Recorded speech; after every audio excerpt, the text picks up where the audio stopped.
നമസ്കാരം. P S C ട്രിക്സിൻ്റെ ഏറ്റവും പുതിയ വീഡിയോയിലേക്ക് എല്ലാ കൂട്ടുകാർക്കും സ്വാഗതം. അപ്പോൾ നമ്മൾ ചർച്ച ചെയ്യുന്നത് എന്താണ്? ഇന്നത്തെ വീഡിയോ ചർച്ച ചെയ്യുന്നത് നമ്മുടെ പി എസ് സി ബുള്ളറ്റിൻ പ്രസിദ്ധീകരിച്ച് 2024 ഏറ്റവും പ്രധാനപ്പെട്ട കറണ്ട് അഫയേഴ്സ് ചോദ്യങ്ങളാണല്ലേ. ഇത് പാർട്ട് 4 ആണ്. പാർട്ട് 3 നമ്മൾ ഓൾറെഡി ചെയ്തു. പാർട്ട് 1, 2, 3 ഇവ ഓൾറെഡി ചെയ്തു വരിച്ചിട്ടുണ്ട്. അത് കാണാത്ത കൂട്ടുകാർ അത് കാണുക. ഓക്കെ അല്ലേടാ? യെസ്. ഒന്നാമത്തെ ക്വസ്റ്റ്യൻ ഇതാണ്. കേരളത്തിൽ ഏറ്റവും കൂടുതൽ വോട്ടർമാരുള്ള ജില്ല ഏതാണ്? അത് മലപ്പുറം ജില്ലയാണ്. ഏതാണ്? കേരളത്തിൽ ഏറ്റവും കൂടുതൽ വോട്ടർമാരുള്ള ജില്ല മലപ്പുറം ജില്ലയാണല്ലേ. എങ്കിൽ കേരളത്തിൽ 18ാമത് ലോകസഭാ തെരഞ്ഞെടുപ്പ് നടന്നത് എന്നാണ്? അത് 2024 ഏപ്രിൽ 26. 2024 ഏപ്രിൽ 26 നടന്നത് എത്രാമത് ലോക്സഭാ തെരഞ്ഞെടുപ്പാണ്? 18ാമത് ലോക്സഭാ തെരഞ്ഞെടുപ്പ്. കേരളത്തിൽ 18ാമത് ലോക്സഭാ തെരഞ്ഞെടുപ്പ് നടന്നത് എപ്പോഴാണ്? 2024 ഏപ്രിൽ 26 ഓർത്തിരിക്കുക. എങ്കിൽ ഏറ്റവും കൂടുതൽ വോട്ടർമാരുള്ള കേരളത്തിലെ ലോക്സഭാ മണ്ഡലം മലപ്പുറമാണ്. അപ്പം ഏറ്റവും കൂടുതൽ വോട്ടർമാരുള്ള ജില്ല മലപ്പുറം. അതുപോലെ ഏറ്റവും കൂടുതൽ വോട്ടർമാരുള്ള കേരളത്തിലെ ലോക്സഭാ മണ്ഡലം എന്ന് ചോദിച്ചാൽ പറയണം അതും മലപ്പുറമാണല്ലേ. എങ്കിൽ ഏറ്റവും കുറവ് വോട്ടർമാരുള്ള കേരളത്തിലെ ലോക്സഭാ മണ്ഡലം ഏതാണ്? അത് വയനാടാണ്. ഏതാണ്? വയനാട്. ഏറ്റവും കുറവ് വോട്ടർമാരുള്ള കേരളത്തിലെ ലോക്സഭാ മണ്ഡലം ഏതാണ്? വയനാട്. എങ്കിൽ കേരളത്തിൽ നിന്നുള്ള എം പിമാരിൽ ഏറ്റവും പ്രായം കൂടിയ വ്യക്തിയാണ് ഏതിടാ? E T Muhammad Basheer. ആരാണ്? E T Muhammad Basheer. എന്താണ് ഇ ടി മുഹമ്മദ് ബഷീറിന്റെ പ്രത്യേകത? കേരളത്തിൽ നിന്നുള്ള എം പിമാരിൽ ഏറ്റവും പ്രായം കൂടിയ വ്യക്തിയാണ് ഇ ടി മുഹമ്മദ് ബഷീർ അല്ലേ. എങ്കിൽ കേരളത്തിൽ നിന്നുള്ള എം പിമാരിൽ ഏറ്റവും പ്രായം കുറഞ്ഞ വ്യക്തിയാണ് ആര്? ഹൈബി ഈഡൻ. ആരാണ്? ഹൈബി ഈഡൻ. ഏറ്റവും പ്രായം കുറഞ്ഞ വ്യക്തിയാണ് ഹൈബി ഈഡൻ. പ്രായം കൂടിയ വ്യക്തി E T Muhammad Basheer. Okay അല്ലേ? യെസ്. ഇനി ഇലക്ഷൻ ഡ്യൂട്ടിക്കായി സർക്കാർ ജീവനക്കാരെ തിരഞ്ഞെടുക്കുന്നതിന് സംസ്ഥാന തെരഞ്ഞെടുപ്പ് കമ്മീഷൻ അവതരിപ്പിച്ച പോർട്ടലാണ് ഏതിടാ? ഓർഡർ. എന്താണ്? ഓർഡർ. ഇലക്ഷൻ ഡ്യൂട്ടിക്കായി സർക്കാർ ജീവനക്കാരെ തിരഞ്ഞെടുക്കുന്നതിന് സംസ്ഥാന തെരഞ്ഞെടുപ്പ് കമ്മീഷൻ അവതരിപ്പിച്ച പോർട്ടലിന്റെ പേരാണ് ഏത്? ഓർഡർ. ഓർഡർ. ഓക്കെ അല്ലേ? ഇനി വയനാട് ലോക്സഭ ഉപതെരഞ്ഞെടുപ്പിൽ വിജയിച്ചത് ആരാണ്? അത് പ്രിയങ്ക ഗാന്ധിയാണ്. ആരാണ്? പ്രിയങ്ക ഗാന്ധി അല്ലേ. വയനാട് ലോക്സഭ ഉപതെരഞ്ഞെടുപ്പിൽ വിജയിച്ചത് പ്രിയങ്ക ഗാന്ധിയാണെങ്കിൽ ചേലക്കര നിയമസഭാ ഉപതെരഞ്ഞെടുപ്പിൽ വിജയിച്ചത് ആരാണ്? അത് യു ആർ പ്രദീപ്. ആരാണ്? You are Pradeep. ചേലക്കര നിയമസഭാ ഉപതെരഞ്ഞെടുപ്പിൽ വിജയിച്ചത് ആരാണ്? അത് യു ആർ പ്രദീപ്. ഓക്കെ അല്ലേ? ഇനി പാലക്കാട് നിയമസഭ ഉപതെരഞ്ഞെടുപ്പിൽ വിജയിച്ചതാരാണ്? അത് രാഹുൽ മാങ്കൂട്ടത്തിൽ. ആരാണ്? രാഹുൽ മാങ്കൂട്ടത്തിൽ. പാലക്കാട് നിയമസഭ ഉപതെരഞ്ഞെടുപ്പിൽ വിജയിച്ചതാരാണ്? രാഹുൽ മാങ്കൂട്ടത്തിലാണല്ലേ. ഇനി എന്താണ് നഗറി? ആളുകൾ കൂട്ടമായി താമസിക്കുന്ന കോളനികൾ ഇനി മുതൽ അറിയപ്പെടുന്നത് നഗർ എന്നാണ്. എന്താണ് നഗർ? ആളുകൾ കൂട്ടമായി താമസിക്കുന്ന കോളനികൾ ഇനി മുതൽ അറിയപ്പെടുന്നതാണ് നഗർ എന്നാണ്. എങ്കിൽ കേരളത്തിൽ പുതിയ നാവികസേന ഉപകേന്ദ്രം സ്ഥാപിക്കുന്നത് എവിടെയാണ്? അത് തിരുവനന്തപുരം ജില്ലയിലെ മുട്ടത്തറ. എവിടെയാണ്? തിരുവനന്തപുരം ജില്ലയിലെ മുട്ടത്തറ. കേരളത്തിൽ പുതിയ നാവികസേന ഉപകേന്ദ്രം സ്ഥാപിതമാകുന്നത് മുട്ടത്തറ എവിടെയാണ്? തിരുവനന്തപുരം ജില്ലയിലാണല്ലേ. എങ്കിൽ കേരളത്തിലെ ആദ്യത്തെ ട്രാൻസ്ജെൻഡർ കഥകളി കലാകാരിയാണ് രഞ്ജു മോൾ മോഹൻ. ആരാണ്? രഞ്ജു മോൾ മോഹൻ. കേരളത്തിലെ ആദ്യത്തെ ട്രാൻസ്ജെൻഡർ കഥകളി കലാകാരിയാണ് ആര് കൂട്ടുകാരെ? രഞ്ജു മോൾ മോഹൻ. ആരാണ്? രഞ്ജു മോൾ മോഹൻ. ഓക്കെ. എങ്കിൽ കൊച്ചി സിറ്റി പോലീസ് ആരംഭിച്ച ലഹരി വിരുദ്ധ പദ്ധതിയാണ് പോഡ. ആരംഭിച്ചതാണ്? കൊച്ചി സിറ്റി പോലീസ് ആരംഭിച്ച ലഹരി വിരുദ്ധ പദ്ധതിയാണ് ഏതിടാ? പോഡ. PODA. ഓക്കെ അല്ലേ? എങ്കിൽ നെക്സ്റ്റ് ക്വസ്റ്റ്യൻ ആണ്. 2024 അന്തരിച്ച കൊൽക്കത്തയുടെ ചരിത്രകാരൻ എന്നറിയപ്പെടുന്ന മലയാളിയാണ് പി തങ്കപ്പൻ നായർ. എന്താണ്? പി തങ്കപ്പൻ നായർ അറിയപ്പെട്ടത് എന്താണ്? കൊൽക്കത്തയുടെ ചരിത്രകാരൻ എന്നറിയപ്പെടുന്ന മലയാളി. 2024 അന്തരിച്ച കൊൽക്കത്തയുടെ ചരിത്രകാരൻ എന്നറിയപ്പെടുന്ന മലയാളിയാണ് കൂട്ടുകാരി ആര്? പി തങ്കപ്പൻ നായർ. ഓക്കെ അല്ലേടാ? യെസ്. എങ്കിൽ നെക്സ്റ്റ് ക്വസ്റ്റ്യൻ എന്താണ്? നെക്സ്റ്റ് ക്വസ്റ്റ്യൻ കേരളത്തിലെ വീടുകളെ സന്തോഷ കേന്ദ്രങ്ങളാക്കാൻ ഹാപ്പിനെസ് കേന്ദ്രങ്ങൾ ആരംഭിക്കുന്ന സ്ഥാപനമാണ് ഇത് കുടുംബശ്രീ അല്ലേ. എന്താണ് കേരളത്തിലെ വീടുകളെ സന്തോഷ കേന്ദ്രങ്ങളാക്കാൻ ഹാപ്പിനെസ് കേന്ദ്രങ്ങൾ ആരംഭിക്കുന്ന സ്ഥാപനമാണ് ഏത് കുടുംബശ്രീ. കുടുംബശ്രീ യുനെസ്കോ സാഹിത്യ നഗര പദവി കൈവരിച്ച ആദ്യ ഇന്ത്യൻ നഗരം ഏതാണ്? അത് കോഴിക്കോടാണ് അല്ലേ. യുനെസ്കോയുടെ സാഹിത്യ നഗര പദവി കൈവരിച്ച ഇന്ത്യൻ നഗരം ഏതാണ്? അത് കോഴിക്കോട്. എങ്കിൽ ഇന്ത്യയിലെ ആദ്യ സാഹിത്യ നഗരമായി കോഴിക്കോടിനെ ഔദ്യോഗികമായി പ്രഖ്യാപിച്ചത് 2024 ജൂൺ 23-നാണ്. ഓർത്തു വെക്കുക, ഡേറ്റ് വളരെ ഇമ്പോർട്ടൻ്റ് ആണ്. ഇന്ത്യയിലെ ആദ്യ സാഹിത്യ നഗരമായി കോഴിക്കോടിനെ ഔദ്യോഗികമായി പ്രഖ്യാപിച്ചത് 2024 ജൂൺ 23-നാണ്. എങ്കിൽ 2024 GI ടാഗ് പദവി ലഭിച്ച ഇന്ത്യയിലെ ആദ്യ വനോൽപ്പന്നമാണ് നിലമ്പൂർ തേക്ക്. 2024 GI ടാഗ് പദവി ലഭിച്ച ഇന്ത്യയിലെ ആദ്യ വനോൽപ്പന്നം ഏതാണ്? അത് നിലമ്പൂർ തേക്കാണ് അല്ലേ. ഓക്കെ അല്ലേ. ഇനി ഇന്ത്യയിലെ ആദ്യത്തെ സർക്കാരിന് കീഴിലുള്ള അവയവമാറ്റ ആശുപത്രി നിലവിൽ വരുന്നത് എവിടെയാണ്? അത് കോഴിക്കോട് ജില്ലയിലെ ചേവായൂരാണ്. എവിടെയാണ്? ചേവായൂർ. ഇന്ത്യയിലെ ആദ്യത്തെ സർക്കാരിന് കീഴിലുള്ള അവയവമാറ്റ ആശുപത്രി നിലവിൽ വരുന്നത് ചേവായൂർ, കോഴിക്കോട്. എവിടെയാണ്? ചേവായൂർ, കോഴിക്കോട്. നെക്സ്റ്റ്, ബോട്ടുകളിൽ പുസ്തകങ്ങൾ വായിക്കുന്നതിനായുള്ള ജലഗതാഗത വകുപ്പിന്റെ പദ്ധതിയാണ് പുസ്തകത്തോണി. എന്താണ് പുസ്തകത്തോണി? ബോട്ട് യാത്രക്കിടയിലെ പുസ്തകങ്ങൾ വായിക്കുന്നതിനായുള്ള ജലഗതാഗത വകുപ്പിന്റെ പദ്ധതിയാണ് ഏത്? പുസ്തകത്തോണി അല്ലേ. എങ്കിൽ എന്താണ് SSLC +2 പരീക്ഷയിൽ തോറ്റവരെയും പാതി വഴിയിൽ പഠനം മുടങ്ങിയവരെയും കണ്ടെത്തി പഠനം തുടരാനും പരീക്ഷ എഴുതാനും പ്രേരണയും സഹായവും നൽകുന്ന കേരള പോലീസിന്റെ പദ്ധതിയാണ് ഹോപ്പ്. എന്താണ് ഹോപ്പ്? ആർക്ക് വേണ്ടിയിട്ടാണ് ഹോപ്പ് പദ്ധതി? SSLC പരീക്ഷ അതുപോലെ തന്നെ +2 പരീക്ഷയിൽ തോറ്റവരെയും പാതി വഴിയിൽ പഠനം മുടങ്ങിയവരെയും കണ്ടെത്തി പഠനം തുടരാനും പരീക്ഷ എഴുതാനും പ്രേരണയും സഹായവും നൽകുന്ന കേരള പോലീസിന്റെ പദ്ധതിയാണ് ഹോപ്പ് അല്ലേ. ഹോപ്പ്. എങ്കിൽ നെക്സ്റ്റ് ക്വസ്റ്റ്യൻ ഇതാണ്. 2024 നിയമസഭയിലെ ചട്ടങ്ങളിൽ അടിയന്തര പ്രമേയം എന്നതിന് പകരം വന്ന വാക്ക് നടപടികൾ നിർത്തിവെക്കാനുള്ള ഉപക്ഷേപം എന്നാക്കി മാറ്റി. എന്താണ് അടിയന്തര പ്രമേയം എന്നത്? എന്താക്കി മാറ്റി? നടപടികൾ നിർത്തിവെക്കാനുള്ള ഉപക്ഷേപം എന്നാക്കി മാറ്റി. ഓക്കെ അല്ലേ. ഇനി സത്യപ്രതിജ്ഞ എന്നതിന് പകരം വന്ന വാക്കാണ് ഇത് ശപഥം എന്നത്. സത്യപ്രതിജ്ഞ എന്നതിന് പകരം ശപഥം എന്ന് വന്നു അല്ലേ.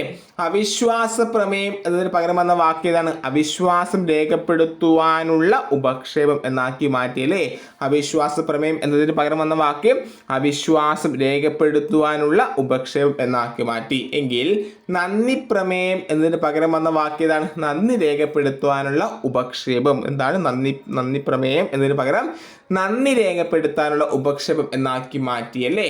ഇനി ദരിദ്രരും ദുർബലരുമായ കുടുംബങ്ങളുടെ ചികിത്സയ്ക്കായി പ്രതിവർഷം 5 ലക്ഷം രൂപ ചികിത്സയ്ക്കായി നൽകുന്ന ആരോഗ്യ സംരക്ഷണ പദ്ധതിയാണ് കാരുണ്യ ആരോഗ്യ സുരക്ഷാ പദ്ധതി അല്ലേ. എന്താണ് കാസ്പ്? എന്താണ് ദരിദ്രരും ദുർബലരുമായ കുടുംബങ്ങളുടെ ചികിത്സയ്ക്കായി പ്രതിവർഷം 5 ലക്ഷം രൂപ ചികിത്സയ്ക്കായി നൽകുന്ന ആരോഗ്യ സംരക്ഷണ പദ്ധതിയാണ് കാരുണ്യ ആരോഗ്യ സുരക്ഷാ പദ്ധതി. എങ്കിൽ കേരളത്തിലെ ആദ്യ KSRTC ഡ്രൈവിംഗ് സ്കൂൾ ആരംഭിച്ചത് എവിടെയാണ്? അത് തിരുവനന്തപുരം. എവിടെയാണ്? കേരളത്തിലെ ആദ്യ KSRTC ഡ്രൈവിംഗ് സ്കൂൾ ആരംഭിച്ചത് എവിടെയാണ്? അത് തിരുവനന്തപുരം ജില്ലയിലാണ് അല്ലേ. തിരുവനന്തപുരം ജില്ല ഓർത്തിരിക്കുക. ഓക്കെ അല്ലേ. യെസ്. ഇനി ഉപരിപഠനത്തിന് അർഹതയുണ്ടായിട്ടും ആഗ്രഹിച്ച കോഴ്സിന് പ്രവേശനം ലഭിക്കാത്തവർക്ക് ഏത് പ്രായത്തിലും ഓൺലൈനായി രജിസ്റ്റർ ചെയ്ത് +2 നേടാനുള്ള കേരള സർക്കാർ പദ്ധതിയാണ് സ്കോൾ കേരള എന്നത്. എന്താണ് സ്കോൾ കേരള എന്ന് പറഞ്ഞാൽ?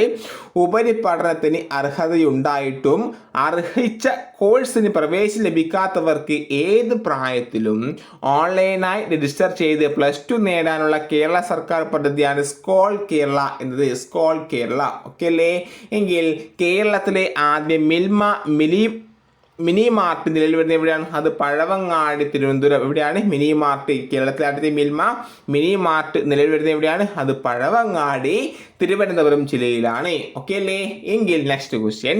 ഇന്ത്യയിലെ ഏറ്റവും മികച്ച പാസ്പോർട്ട് ഓഫീസായി തിരഞ്ഞെടുക്കപ്പെട്ടത് കൊച്ചി റീജിയണൽ പാസ്പോർട്ട് ഓഫീസ്. ഏതാണ്? ഇന്ത്യയിലെ തന്നെ ഏറ്റവും മികച്ച പാസ്പോർട്ട് ഓഫീസായി തിരഞ്ഞെടുത്തത് കൊച്ചി റീജിയണൽ പാസ്പോർട്ട് ഓഫീസാണ്. എങ്കിൽ നെക്സ്റ്റ് ക്വസ്റ്റ്യൻ ആണ്, അമീബിക് മസ്തിഷ്ക ജ്വരത്തിനെതിരെയുള്ള ഇന്ത്യയിൽ ആദ്യമായി മാർഗരേഖ പുറത്തിറക്കിയ സംസ്ഥാനമാണ് നമ്മുടെ കൊച്ചു കേരളം. ഇതാണ് അമീബിക് മസ്തിഷ്ക ജ്വരത്തിനെതിരെയുള്ള ഇന്ത്യയിൽ ആദ്യമായി മാർഗരേഖ പുറത്തിറക്കിയ സംസ്ഥാനമാണ് കേരളം അല്ലേ. എങ്കിൽ ഇന്ത്യയിലെ ആദ്യത്തെ മഴമാപിനി വെബ്സൈറ്റ് പുറത്തിറക്കിയ ജില്ല ഏതാണ്? അത് വയനാട്. ഇന്ത്യയിലെ ആദ്യത്തെ മഴമാപിനി വെബ്സൈറ്റ് പുറത്തിറക്കിയ ജില്ല ഏതാണ്? അത് വയനാടാണല്ലേ, വയനാട്. എങ്കിൽ തദ്ദേശ വാർഡ് വിഭജനത്തിന്റെ വിവരശേഖരണത്തിനായി ഉപയോഗിക്കുന്ന ആപ്ലിക്കേഷന്റെ പേരാണ് ക്യൂ ഫീൽഡ് എന്നത്. എന്താണ് ക്യൂ ഫീൽഡ്? തദ്ദേശ വാർഡ് വിഭജനത്തിന്റെ വിവരശേഖരണത്തിനായി ഉപയോഗിക്കുന്ന ആപ്ലിക്കേഷന്റെ പേരാണ് ക്യൂ ഫീൽഡ് അല്ലേ, ക്യൂ ഫീൽഡ്. എങ്കിൽ നെക്സ്റ്റ് ക്വസ്റ്റ്യൻ ആണ്, വീടുകളുടെ മേൽക്കൂരയിൽ സൗരോർജ പാളികൾ സ്ഥാപിച്ച് വൈദ്യുതി ഉൽപ്പാദിപ്പിക്കുന്ന കേന്ദ്ര സർക്കാർ പദ്ധതിയാണ് പുരപ്പുര സൗര വൈദ്യുത പദ്ധതി. എന്നാണ് പ്രധാനമന്ത്രി സൂര്യഘർ മുഫ്ത ബിജ്ലി യോജന. എന്താണ്? വീടുകളുടെ മേൽക്കൂരയിൽ സൗരോർജ പാളികൾ സ്ഥാപിച്ച് വൈദ്യുതി ഉൽപ്പാദിപ്പിക്കുന്ന കേന്ദ്ര സർക്കാർ പദ്ധതിയാണ് പുരപ്പുര സൗരോർജ പദ്ധതി അല്ലേ. എങ്കിൽ കേരള സർക്കാർ നഗരസഭകൾ നടപ്പിലാക്കുന്ന അയ്യങ്കാളി തൊഴിലുറപ്പ് പദ്ധതിയുടെ പുതുക്കിയ വേതനം 346 രൂപയാണ് കേട്ടോ. എത്രയാണ്? 346 രൂപ. കേരള സർക്കാർ നഗരസഭകളിൽ നടപ്പിലാക്കുന്ന അയ്യങ്കാളി തൊഴിലുറപ്പ് പദ്ധതിയുടെ പുതുക്കിയ വേതനം 346 രൂപ. നെക്സ്റ്റ്, കേരള ചരിത്രത്തിലെ ഏറ്റവും വലിയ പ്രളയങ്ങളിലൊന്നായിരുന്ന 99 വെള്ളപ്പൊക്കത്തിന്റെ എത്രാം വാർഷികമാണ് 2024 ജൂലൈയിൽ ആചരിച്ചത്? 100ാം വാർഷികം. കേരള ചരിത്രത്തിലെ ഏറ്റവും വലിയ പ്രളയങ്ങളിലൊന്നായിരുന്ന 99 വെള്ളപ്പൊക്കത്തിന്റെ എത്രാം വാർഷികമാണ് 2024 ആഘോഷിച്ചത്? 100ാം വാർഷികം അല്ലേ. എങ്കിൽ 2024 അന്തരിച്ച ലോക പ്രശസ്ത ഹൃദയ ശസ്ത്രക്രിയാ വിദഗ്ധനാണ് ഡോക്ടർ MS വല്യത്താൻ. എന്താണ്? Doctor MS Valiathan. ആരാണ് ഡോക്ടർ MS വല്യത്താൻ? 2024 അന്തരിച്ച ലോക പ്രശസ്ത ഹൃദയ ശസ്ത്രക്രിയാ വിദഗ്ധനാണ് ഡോക്ടർ MS വല്യത്താൻ. ആത്മകഥയാണ് മയൂരശിഖ, ജീവിതം അനുഭവം അറിവ് എന്നത്. ആരുടെ ആത്മകഥയാണ്? ഡോക്ടർ MS വല്യത്താൻ്റെ ആത്മകഥയാണ് അല്ലേ. എന്താണ്? മയൂരശിഖ, ജീവിതം അനുഭവം അറിവ് എന്നത്. ഓക്കെ അല്ലേടാ. എങ്കിൽ നെക്സ്റ്റ് ക്വസ്റ്റ്യൻ ഇതാണ്, പശ്ചിമഘട്ടത്തിൽ നിന്നും കണ്ടെത്തിയ മഞ്ഞ പൊട്ടുവാലൻ ഏത് ജീവിവർഗത്തിൽ പെടുന്നു? പാമ്പാണല്ലേ, പാമ്പ്. പശ്ചിമഘട്ടത്തിൽ നിന്നും കണ്ടെത്തിയ മഞ്ഞ പൊട്ടുവാലൻ ഏത് ജീവിവർഗത്തിൽ പെടുന്നു? പാമ്പ്. ശാസ്ത്രീയ നാമം എന്താണ്? ഉറോപെൽറ്റീസ് എന്താണ്? കൊഡോ മാക്കുലാറ്റ. അത്തരത്തിലാണ് അത് ശാസ്ത്രീയ നാമം. ബുദ്ധിമുട്ടുണ്ടല്ലേ, വായിക്കാൻ കുറച്ച് ബുദ്ധിമുട്ടുണ്ട്. എന്താക്കുക, നിങ്ങളൊന്ന് ഓർത്ത് വെക്കുക. ഞാൻ സ്പെല്ലിംഗ് എന്ന് പറയാം. UROPELTISCAUDOMACULATA. ചിലപ്പോൾ നമ്മൾ പ്രൊനൗൺസ് ചെയ്യുന്നത് ആയിരിക്കണമെന്നില്ല ഇതിൻ്റെ പ്രൊനൗൺസിയേഷൻ വരിക. ഓക്കെ അല്ലേ. അപ്പം പാമ്പ് ഓർത്ത് വെക്കുക. എന്താണ്? പശ്ചിമഘട്ടത്തിൽ നിന്നും കണ്ടെത്തിയ മഞ്ഞ പൊട്ടുവാലൻ ഏത് ജീവിവർഗത്തിൽ പെടുന്നു? പാമ്പാണല്ലേ, പാമ്പ്. ഇനി വ്യവസായ നയത്തിൽ സമഗ്ര AI നയം പ്രഖ്യാപിച്ച സംസ്ഥാനമാണ് ഇത്? കേരളം അല്ലേ. വ്യവസായ നയത്തിൽ സമഗ്ര AI നയം പ്രഖ്യാപിച്ച സംസ്ഥാനം ഏതാണ്? അത് കേരളമാണ്. നെക്സ്റ്റ്, കിടപ്പ് രോഗികളെ വീട്ടിലെത്തി പരിശോധിക്കുന്ന അലോപ്പതി, ഹോമിയോപ്പതി, ആയുർവേദ വിഭാഗങ്ങളുടെ പരിചരണ പദ്ധതിയാണ് അരികെ. എന്താണ്? കിടപ്പ് രോഗികളെ വീട്ടിലെത്തി പരിശോധിക്കുന്ന അലോപ്പതി, ഹോമിയോപ്പതി, ആയുർവേദ വിഭാഗങ്ങളുടെ പരിചരണ പദ്ധതിയാണ് ഏത്? അരികെ. എങ്കിൽ 2024 ജൂലൈയിൽ അന്തരിച്ച അരോമമണി എന്ന M മണി ഏത് മേഖലയുമായി ബന്ധപ്പെട്ടിരിക്കുന്നു? സിനിമയല്ലേ. 2024 ജൂലൈയിൽ അന്തരിച്ച അരോമമണി എന്ന M മണി ഏത് മേഖലയുമായി ബന്ധപ്പെട്ടിരിക്കുന്നു? സിനിമ. എങ്കിൽ നെക്സ്റ്റ് ക്വസ്റ്റ്യൻ, അന്താരാഷ്ട്ര കയാക്കിംഗ് ഫെസിലിറ്റേഷൻ സെന്റർ സ്ഥാപിതമായത് പുലിക്കയം. എവിടെയാണ്? കോഴിക്കോട് കോടഞ്ചേരിയിലെ പുലിക്കയത്താണ് അന്താരാഷ്ട്ര കയാക്കിംഗ് ഫെസിലിറ്റേഷൻ സെന്റർ സ്ഥാപിച്ചത്. നെക്സ്റ്റ്, കേന്ദ്ര മലിനീകരണ നിയന്ത്രണ ബോർഡിന്റെ 2023 റിപ്പോർട്ട് പ്രകാരം കേരളത്തിലെ ഏറ്റവും മലിനമായ നദിയാണ് കല്ലായിപ്പുഴ, കോഴിക്കോട്. രണ്ടാമത് കരമനയാർ, തിരുവനന്തപുരം. ഇതാണ് കേന്ദ്ര മലിനീകരണ നിയന്ത്രണ ബോർഡിന്റെ 2023 റിപ്പോർട്ട് പ്രകാരം കേരളത്തിലെ ഏറ്റവും മലിനമായ നദി ഏതാണ്? അത് കല്ലായിപ്പുഴ, കോഴിക്കോട്. രണ്ടാമത് കരമനയാർ, തിരുവനന്തപുരം. നെക്സ്റ്റ്, കേന്ദ്ര കിഴങ്ങുവിള ഗവേഷണ കേന്ദ്രം വികസിപ്പിച്ച മരച്ചീനി കൃഷി നശിപ്പിക്കുന്ന മൊസൈക്ക് രോഗത്തെ പ്രതിരോധിക്കുന്ന മരച്ചീനി ഇനമാണ് ശ്രീശക്തി. എന്താണ് ശ്രീശക്തി? കേന്ദ്ര കിഴങ്ങുവിള ഗവേഷണ കേന്ദ്രം വികസിപ്പിച്ച മരച്ചീനി കൃഷി നശിപ്പിക്കുന്ന മൊസൈക്ക് രോഗത്തെ പ്രതിരോധിക്കുന്ന മരച്ചീനി ഇനമാണ് ഏത്? ശ്രീശക്തി അല്ലേ? ശ്രീശക്തി മരച്ചീനി ഇനമാണ്, ഓർത്തിരിക്കുക. എങ്കിൽ കേരള സർക്കാർ ആരംഭിക്കാനിരിക്കുന്ന വിമാന സർവീസ് കമ്പനിയാണ് എയർ കേരള. എന്താണ് എയർ കേരള? കേരള സർക്കാർ ആരംഭിക്കാനിരിക്കുന്ന വിമാന സർവീസ് കമ്പനിയാണ് എയർ കേരള. എങ്കിൽ 2024 കേരളത്തിൽ നിന്ന് എന്താണ് ട്രേഡ് മാർക്ക് ലഭിച്ചത് എന്തിനാണ്? ഓണവില്ല്. ശ്രീ പത്മനാഭസ്വാമി ക്ഷേത്രത്തിലെ ഓണവില്ലിനാണല്ലേ 2024 കേരളത്തിൽ നിന്നും ട്രേഡ് മാർക്ക് ലഭിച്ചത് എന്തിനാണ്? ഓണവില്ല്. ശ്രീ പത്മനാഭസ്വാമി ക്ഷേത്രത്തിലെ ഓണവില്ല്. ഓക്കെ അല്ലേ? അപ്പം എന്താണ് പാർട്ട് 4 നമ്മുടെ PSC ബുള്ളറ്റിലെ കറണ്ട് അഫയേഴ്സ് ചോദ്യങ്ങളാണ്. അപ്പോൾ നമ്മുടെ ചാനൽ ആദ്യമായിട്ട് കാണുന്ന കൂട്ടുകാർ എന്താക്കുക, നമ്മുടെ ചാനൽ സബ്സ്ക്രൈബ് ചെയ്യുക. അതുപോലെ നിങ്ങൾക്ക് ഡെയിലി കറണ്ട് അഫയേഴ്സ് ഒക്കെ നമ്മുടെ ചാനലിലൂടെ ലഭിക്കുന്നതായിരിക്കും. അപ്പോൾ വീണ്ടും മറ്റൊരു ക്ലാസ്സിൽ വീണ്ടും കാണാം. അതുവരെ ബൈ, സീ യു.